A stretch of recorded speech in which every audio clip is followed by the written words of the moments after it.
This is Pauline and myself. I've already told you about why we're here and stuff. Mr. Scott is going to be talking to us about probability and statistics and how it's used and the significance of it in First Nations and Métis culture and stuff. So just to begin, I'd like to welcome Mr. Scott here. Take some time out of his day.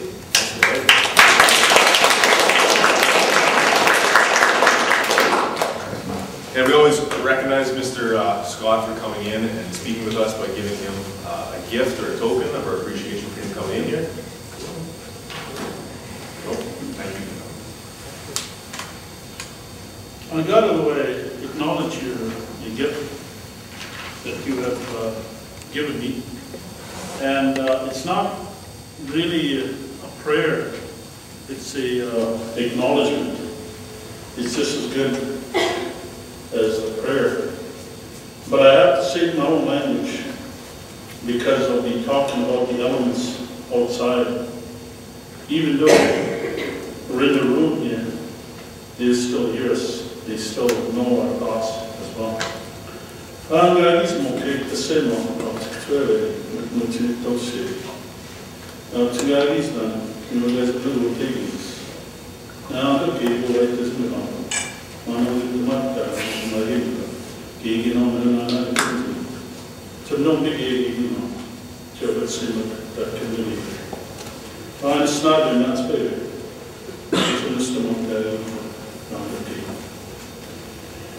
First and foremost, when I acknowledge your gift, your teacher, Mr. Little, we did a little exercise.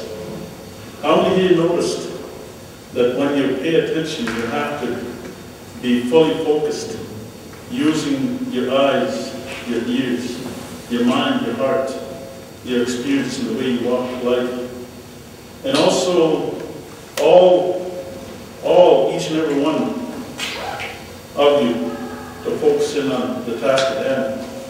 If you noticed, we did a figure 8 when we shook hands. I took his gift on the left side. Why do I take it on the left side? Does anybody know? It's the heart. It's emotional. It's compassionate. Also, we shook hands on the firm side, the justice side. And we made a figure 8.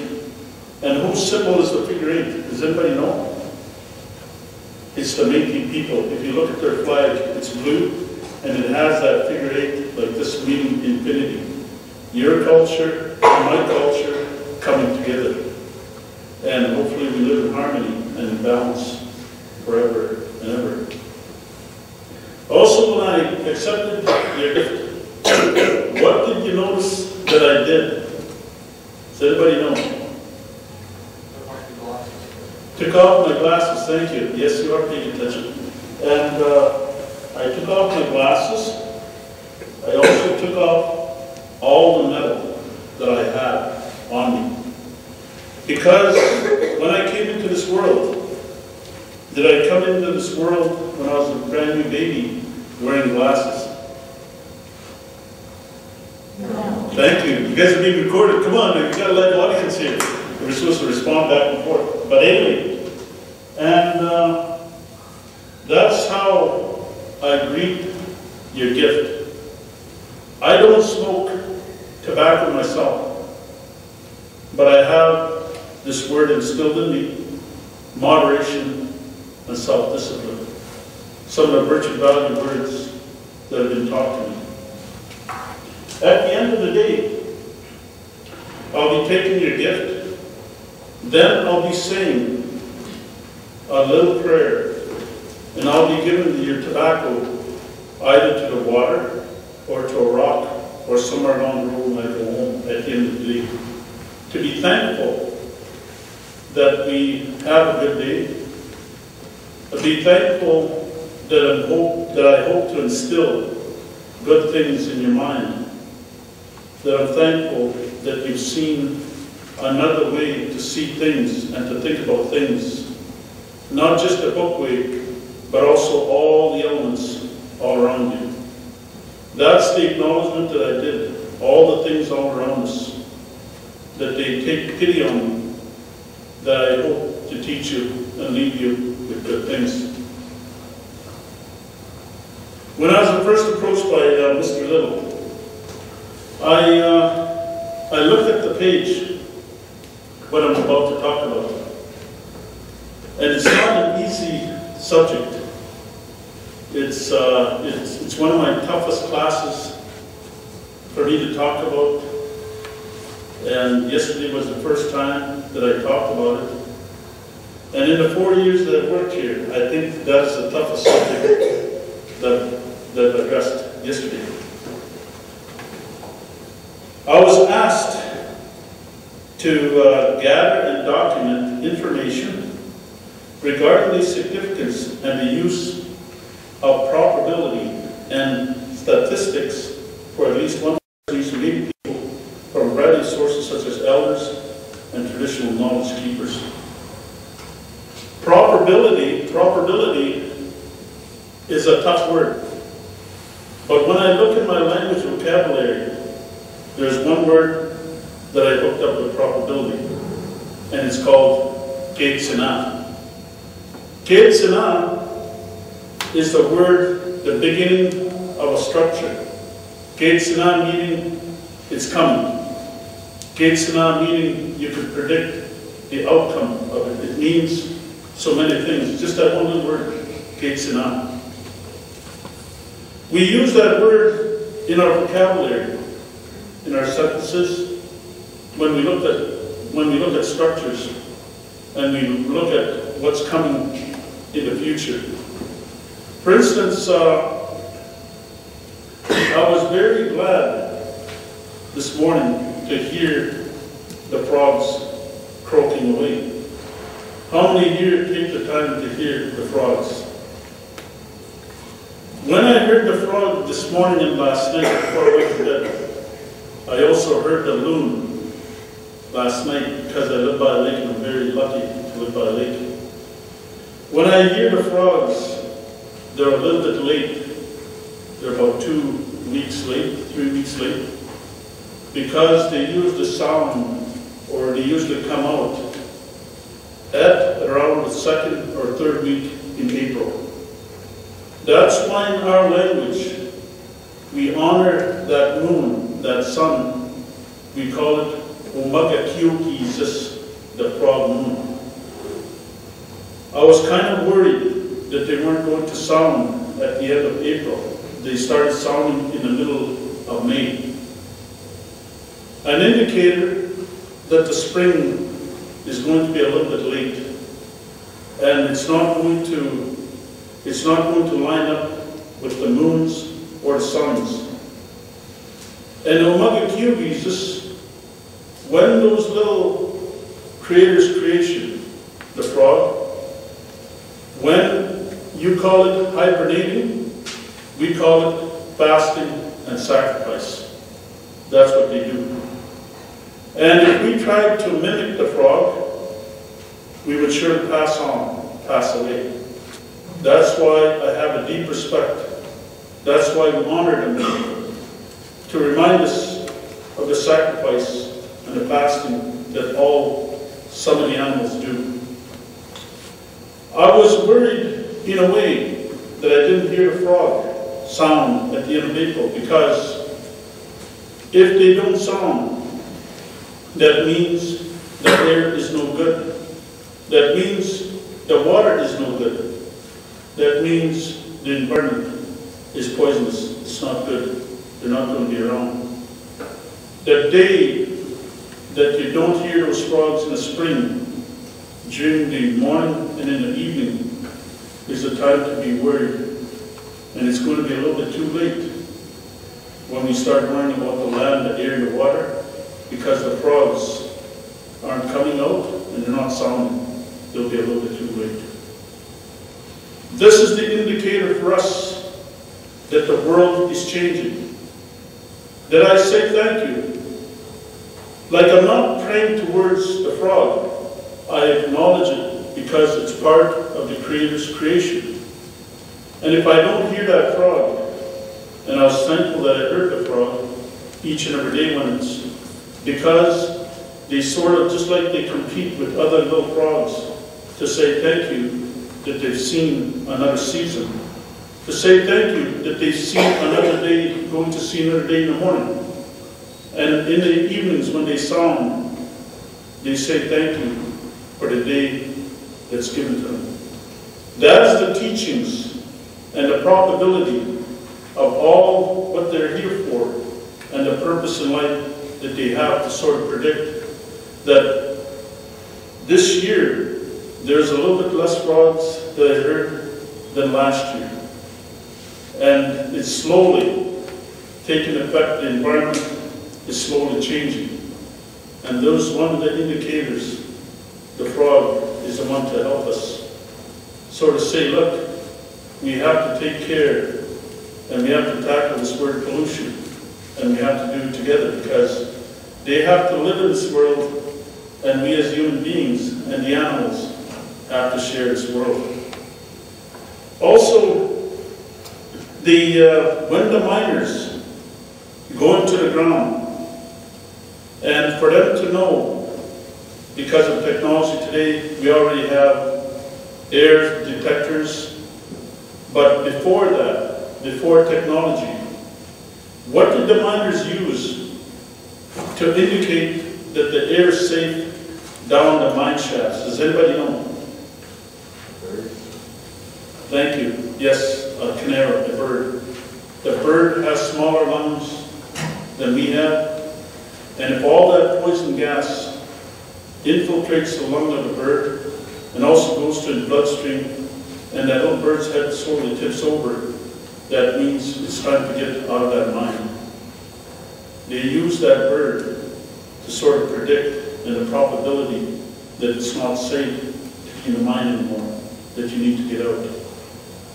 These are some of the things that we as First Nations, we use these indicators to sort of tell us what season that we're about to come and meet. And one of the simplest things that when I was born that I was taught is to look for Amu was a sun. Amu was a sun is the nest of the bees. And when I walked with my grandfather and the hunters and the people that are there, we look for the indicators and all the signs of what kind of fall we're going to have, what kind of winter we're going to have, and what kind of spring we're going to have, the seasons, and predicting and sort of prepare what's coming up in the future. And the probability that we have is this: if we've seen Amu was a foot close to the ground, maybe about a foot or 2 feet, that it was going to be very little snow. It was going to be mild. And that winter is going to be good to the animals. It's going to be good to the animals like the deer, because they're able to run, they're able to get away from the coyotes and the wolves. It's not going to be a very good winter for the coyotes and the wolves because the deer are going to get away because of the snow. And they too know that what kind of snow is going to come up ahead if we're going to have high snow. But also, if we look at the nest of the bee, if it's high up on the tree, we know that we Spagwanagan. Spagwanagan is very high snow. Then from there, it's going to be a good winter for the coyotes and the wolves, because the deer will get stuck when they try to outrun. And these are some of the indicators that we have. And when we're going to have that high snow, that we need to sort of be prepared for it. That we have our snowshoes properly built, our snowshoes properly tightened, and also to prepare for what's coming up in the winter and the probability of having a sort of a high snow or low snow season winter.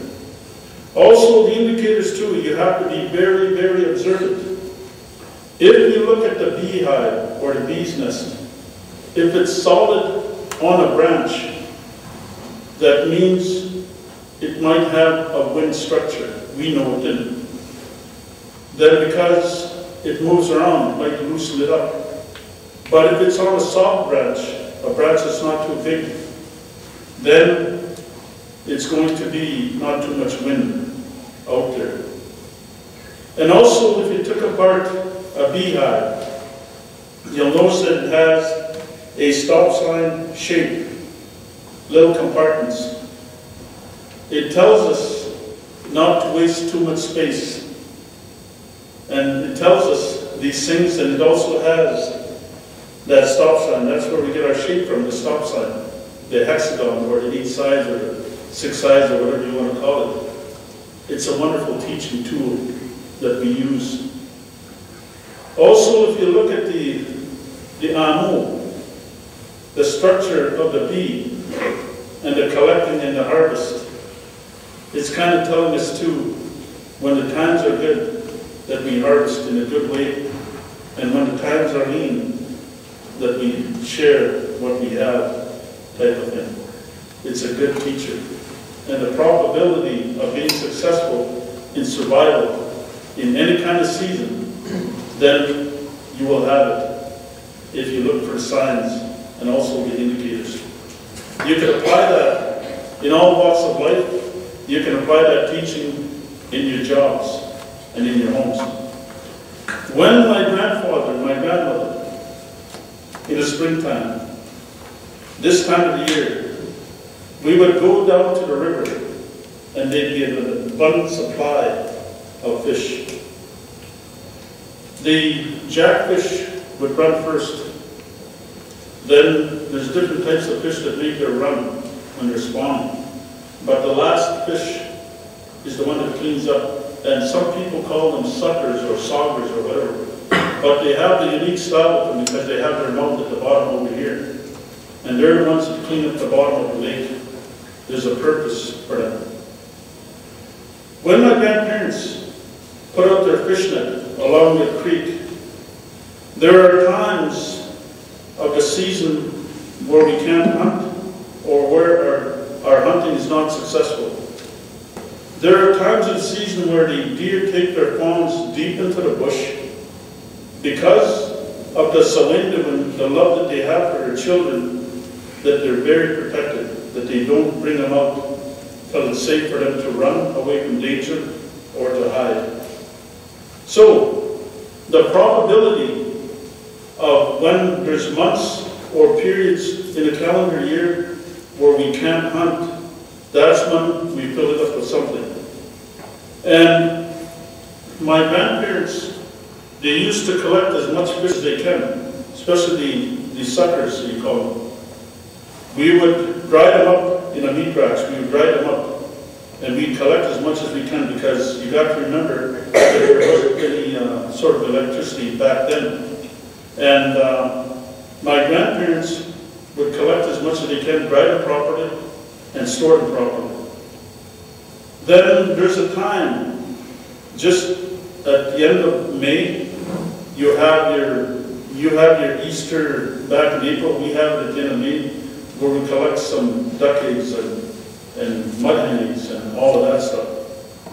Then after that, there's a time when the fawns are born, and we can't kill any rabbits or hunt any rabbits, or certain things we can't. That's where my grandparents would bring out that dried fish.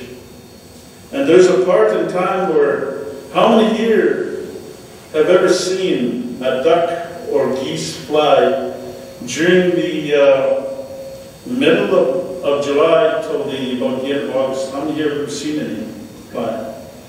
If they do fly, there's very little or none at all. Two things happen.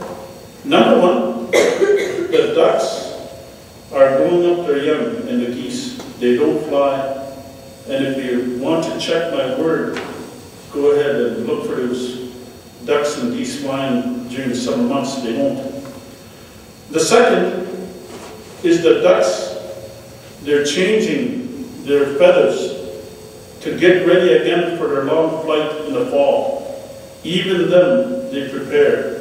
The probability of them going to the south, they need to prepare. So, when the fish kind of run out, that's when the time of the season, been about July, beginning of July, to the middle of July, you won't see the ducks or geese flying around.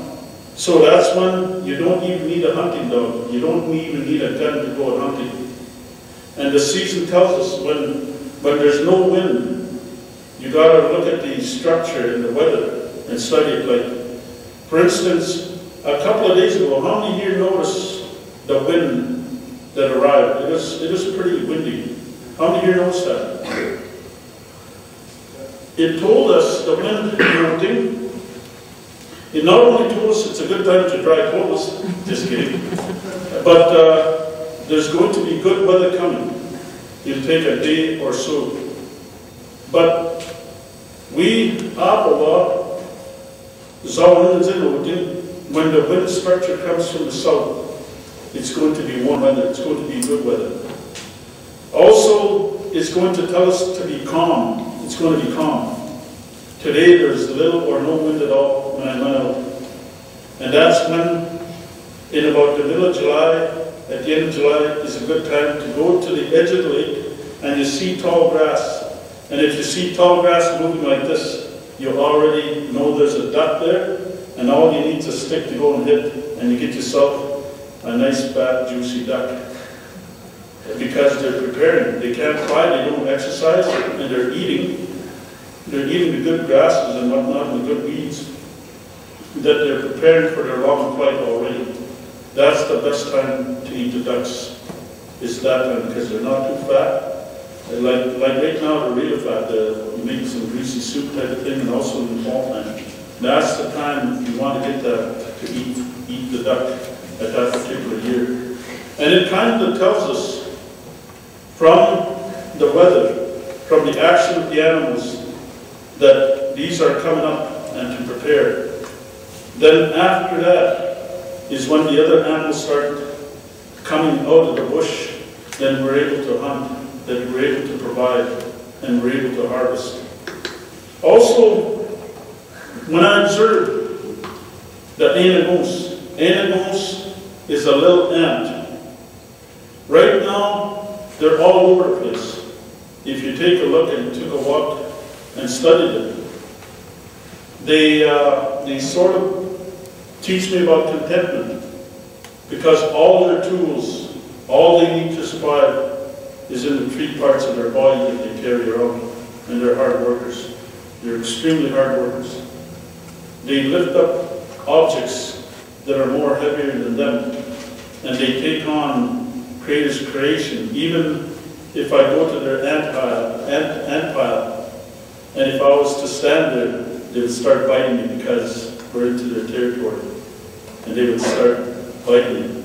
That's how protective that they are. And they're not scared to take it on. They have the incredible amount of courage and bravery. But the animals, we could get good teachings from there. They tell us, in a way, when the sap quit running in the trees, even then they take note of it. And in about the, probably end of July to the early part of August, you'll notice that you'll gradually won't see that many ants around all over. And the probability, if you see lots, then it's going to be an extended fall, because they're not in a hurry to harvest. They're not in a hurry to gather things. But if you start seeing little ants, right now you see a whole bunch of ants right now because they're just starting to come out. But once they start going down in numbers, you'll take note and see if it's going to be an early fall or a long fall. Also, they'll tell you if it's going to be high snow or low snow, the probability, because of the way they build their lodges. I call it a lodge. And in the ant piles that you see, you notice when the numbers start dwindling, they're already slowly preparing down below the ground. What you call hibernating. We call it fasting sacrifice. And also, in about the second or first week, the second week in August, you'll notice that maybe there's about 6 ants looking after the lodge or the ant pile. And the reason is this. that those little 6 ants, or whatever little ants that are there, they're starting to cover the holes on top, so that the water, the snow, and the elements of the weather don't get in there and drown out all those other ones that are hibernating over here. Those little 6 ants, those little ants that are on top of the lodge, they sacrifice. They know that there's going to be birds looking for them. They know that there's going to be bears looking for them, or different types of animals that likes those ants to eat.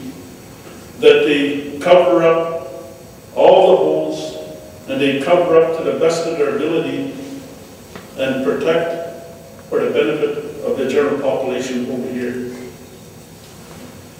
Isn't that a good teaching model? What are you prepared to sacrifice for the success of your family, for the success of your community, for the success of this world, so that we can all thrive?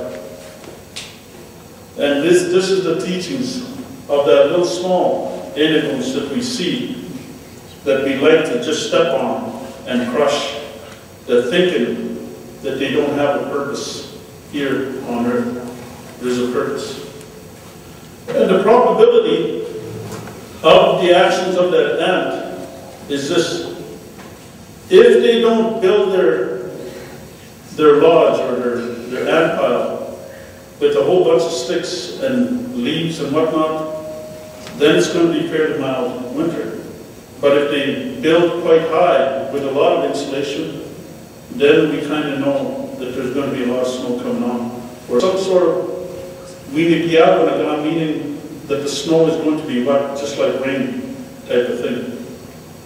And these are some of the indicators that we use to predict the probability of weather, what the weather's going to be like. If we're going to have an abundant supply of this, we're going to have an abundant supply of that. Also, we have different experts in our community, different experts that we could rely on, that have studied the way the moon hangs, different experts that have studied the berry structure or the flower structure of the little berry plants that are out there. Different structures. Also, we have experts that could tell us where our medicines and where our resources are going to be in abundant supply. They have the probability, and they also have our word Keitsina. It totally crosses science. Science, I'm not saying anything bad about science. You have to have proof, you have to have documentation, you have to have physical evidence in science. But us, it was in our minds, and it is in our hearts, and it is all with the indicators all around, with the way the Creator has given us to study and to take the time to study, and also to try and analyze in our own way the interpretation of the signals or messages that are coming. And I was really surprised about 4 or 5 years ago. I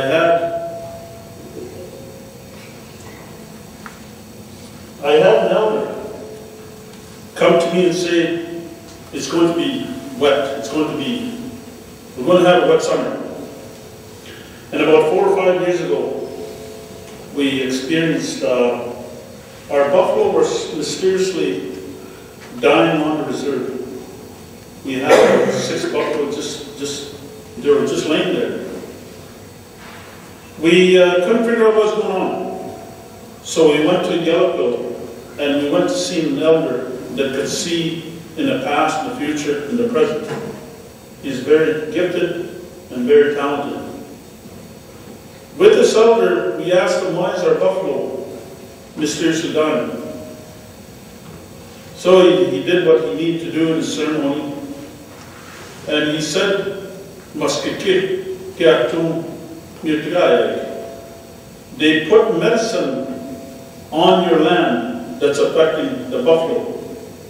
And also with the help of rain, it's doing something to your land, and it's cleaning off your buffalo. That's all he gave us. Then when I looked at the history, I ran into a guy by the name of George Burgos. He used to be the chairman of the Kikopis board. I guess a long time ago, when we built the PFRA pasture in the Kiniston lands, the Indian Affairs came in and they were going to spray our land to kill the young trees in the growth with that stuff called angel orange, or DET, stuff that's outlawed now. They use that stuff in the Vietnam War to kill the trees. And after knocking down our bush, that's what they're going to do. And George Burroughs said, we had a court injunction to stop the Indian Affairs from spraying and putting this poison on the land. And,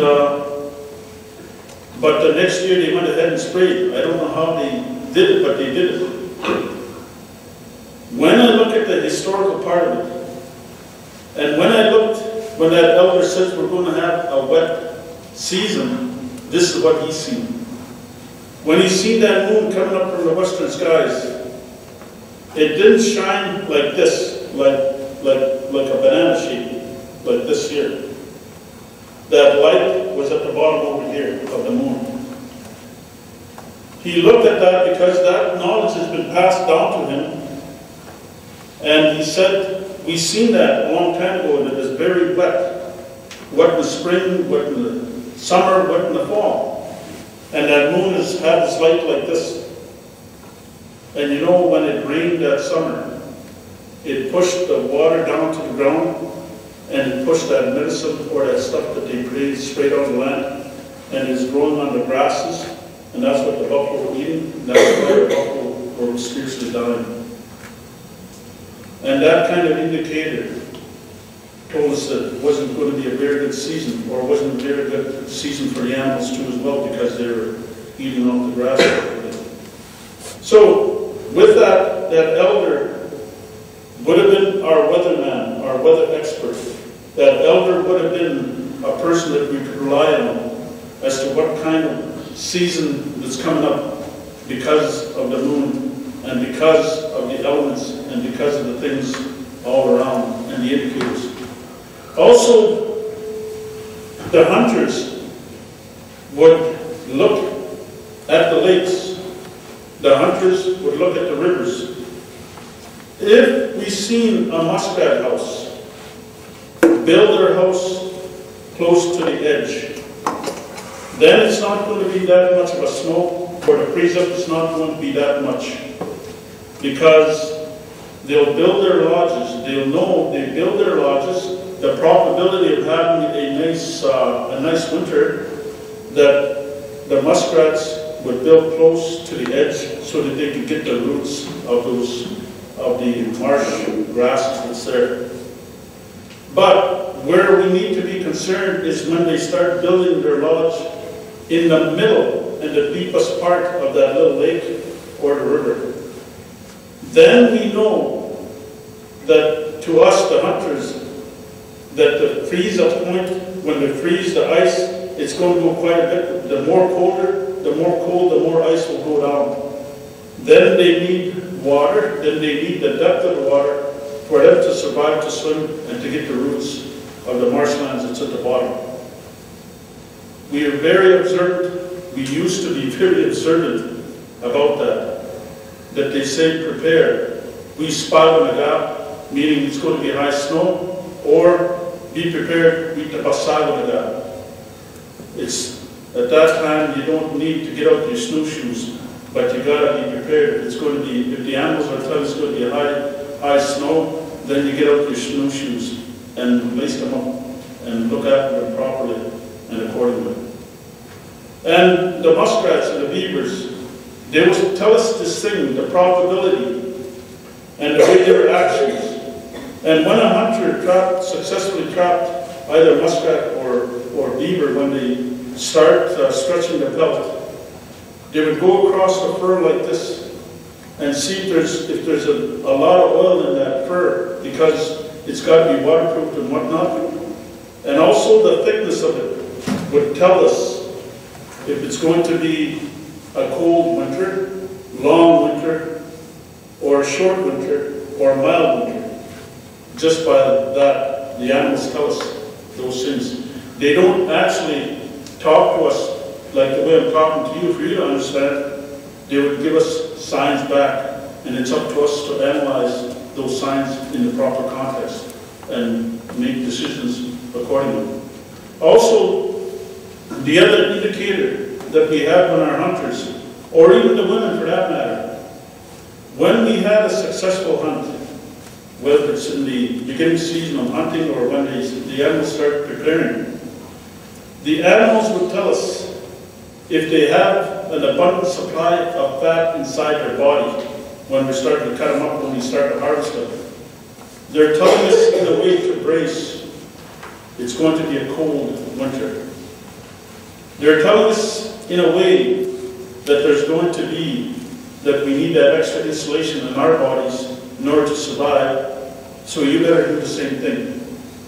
But when we harvest the animals and there's very little fat, or marbling of meat, that there's very little fat, the animals are kind of telling us in a way that the winter's not going to be too bad.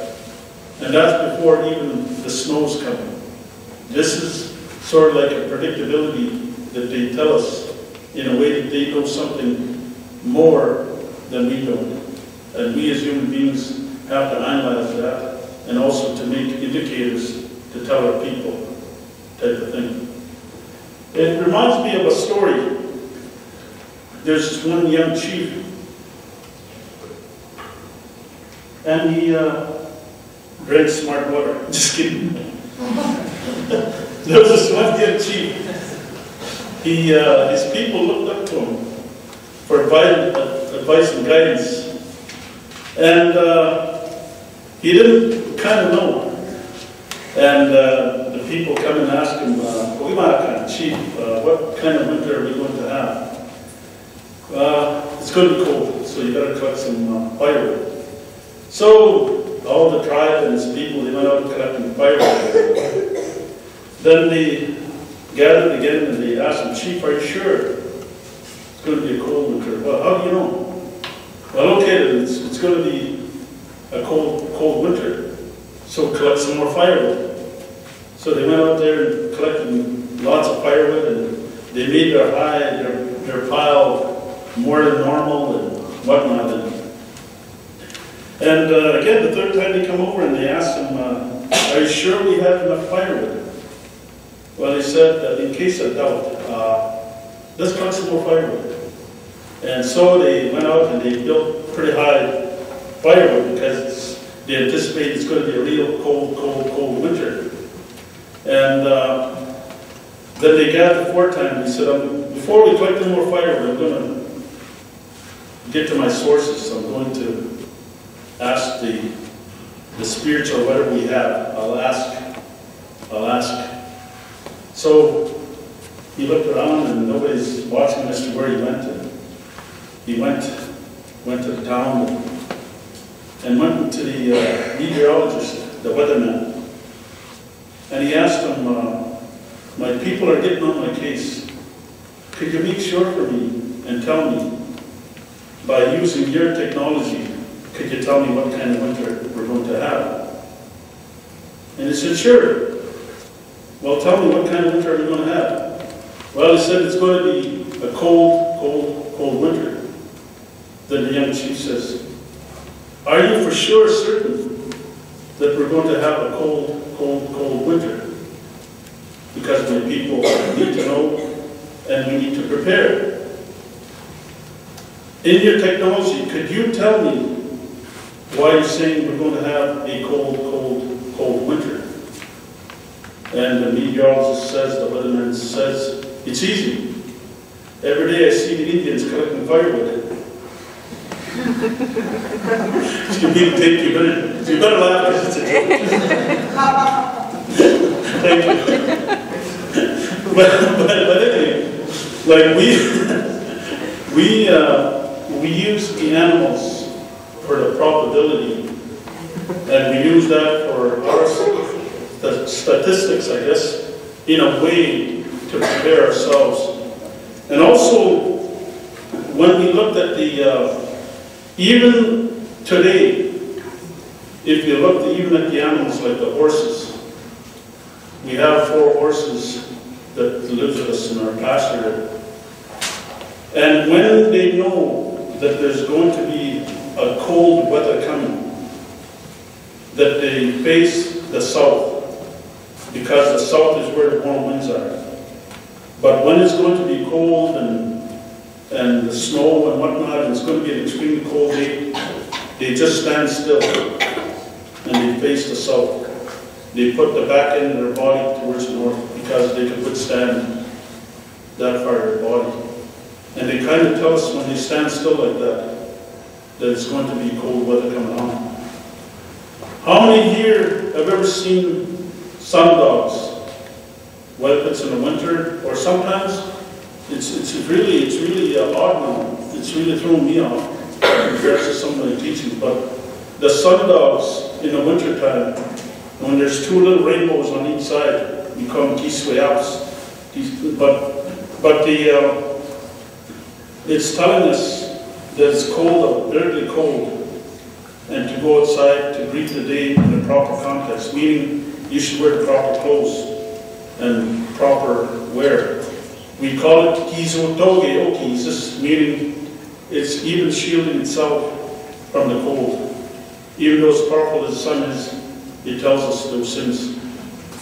And also, when there's pitanaman, pakamaman, the structure of the wind, the structure of the weather that's coming, especially down the west side, when those little birds know that the wind is coming from that direction, they start preparing themselves for possible rain, lightning, and thunder. You will never hear a bird chirping when they see the black, dark clouds coming. It'll be quiet. It'll be still. It's telling us to observe what's coming. It's telling us that there's going to be some fierce weather coming on. Also, that is the time to pay attention to the sounds of the thunder. And it's also a beautiful teaching model that there's somebody more powerful and greater than you and I. How many here have ever heard the thunder in the summer? How many here have ever heard the thunder and the sound in the summer and it kind of startles them? It's to remind you that we're going to get yelled at in life sometimes, whether we like it or not. Whether it's somebody yelling at us to get out of the way because of an unmoving vehicle, or sometimes you will take it the wrong way when your parents or your teachers kind of yell at you or raise a voice. Because we get all yelled at from up there. You don't want to sound like a holy man. I'm not a holy man or a spiritual man. I'm just a human being. And when that happens, the birds tell us when it's time to keep quiet, when it's time to learn. The probability of the lightning and the storm coming on, the probability of when to properly sit down and be quiet and take note. Right there, the indicators are right there. But after it storms, after the rains go by, what is it that you see after? A rainbow, a kisweya. A reminder again that somebody's saying we should all apologize and say I'm sorry, but it had to be done. Because if it wasn't for the rains, our land would be dry. The grass would not grow. The trees would not grow. They would not produce the air that we have to breathe.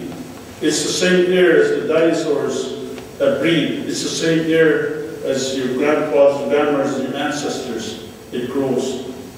It's pretty sacred, the air. Also, all the elements that are all around. If we poison that, then it's going to unbalance everything. The predicting that we need. Also, some things that we need to know to prepare. This is what I'm told. This is what your tobacco says. The probability of these types of things happening. Also, I worry about not see certain insects. How many here have ever seen dragonflies? Dragonflies, I'm really happy to see those. And if I see more of them, that's good. The dragonflies, when it lands on you, they're pretty sticky stuff, right? They stick pretty good. It's pretty hard to pull them off once they land on you. But isn't that where we get our idea of having a vehicle that's up in the air, that could go up like this, could go like this, back and outside and whatnot? That is the idea of the dragonfly. And it's up to us human beings. You incorporate that and you call it a helicopter.